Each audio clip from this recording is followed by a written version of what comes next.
आजही म्हणजे खराची जागा आणि आवारेचं दुकान अशी परिस्थिती आहे। सिन्नर गावातलं हार्डवेअरचं दुकान आजही आवारेचं दुकान आहे आणि खराच्या जागेत आहे। दोघांचे फायनान्शियल आत्ताही एकत्र संबंध आहेत। या 31 मार्च 2018ला हा क वर्गाचा दर्जा आहे, हे मी विसरून जाईल।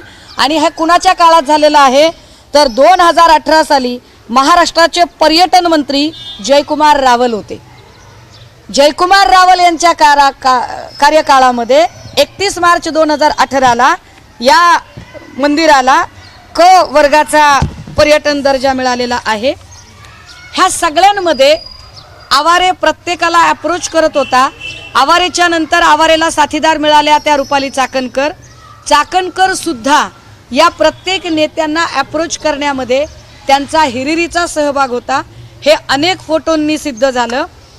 दीपक आबा साळुंके जे सांगोल्याचे आहेत, या दीपक आबांचे सुद्धा आर्थिक व्यवहार खरात सोबतचे हळूहळू पुढे येताना दिसतात।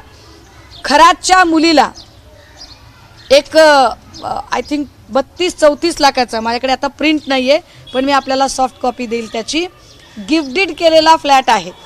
या सगळ्याचे धागेदोरे आपल्याला सांगोल्यामध्ये सापडतील। सांगोल्यामध्ये पूजेला खरात आणि ही सगळी मंडळी गेली होती। या अनेक ठिकाणच्या ज्या पूजा आहेत, जसं की इथे ललित पोफळेने जी पूजा भरवली होती, या पूजेला पण चाकणकर होत्या आणि सगळी माणसं होती।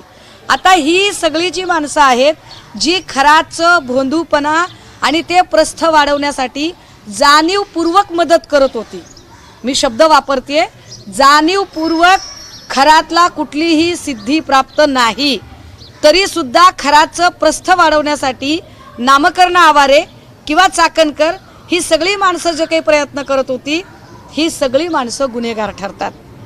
आता एवढे सगळे पुरावे देताना काल चाकणकरांच्या वतीने एक कोणीतरी वकील, कोणी काय माणूस तो काय, त्या माणसाचं असं म्हणणं पडलं की चाकणकरांनी ऑलरेडी खेमनरला पत्र दिलं होतं आणि चाकणकरांनी सांगितलं होतं की त्याने मोगम माहितीच्या आधारे केलेलं आहे म्हणून त्याचं वर्तमानपत्र बंद व्हावं, असं एक पत्र त्यांनी अधीक्षकांना दिलं।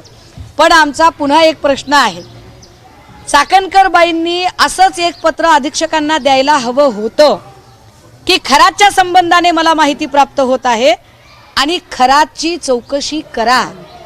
काय खरात खरंच महिला